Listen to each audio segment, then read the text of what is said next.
আর কিছুদিন পরে কাতারে পর্দা উঠবে the greatest show on earth football বিশ্বকাপের ম্যাচ মাঠে গড়াতে বাকি আর মাত্র 4 দিন। বিশ্বকাপকে সামনে রেখে কাতারে আসতে শুরু করেছে অংশগ্রহণকারী দেশগুলো।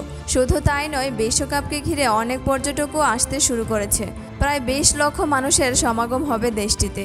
আর এই বিশ্বকাপ চলাকালীন সময়ে কাতারে হামলার পরিকল্পনা করছে জঙ্গি সংগঠন ইসলামিক স্টেট IS।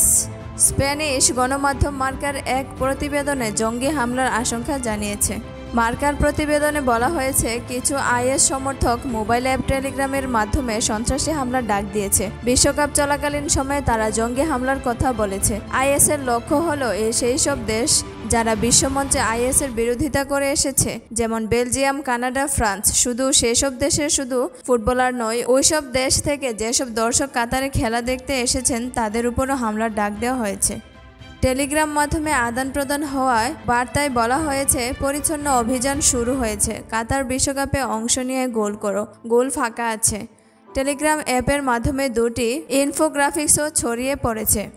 তার একটাই রয়েছে যারা জোটবদ্ধভাবে ISকে হারানোর ডাক দিয়েছে সেই সব দেশের নাম, আর দ্বিতীয়টা রয়েছে কাতার বিশ্বকাপে অংশ নেওয়া সব কয়েকটি দলের নাম।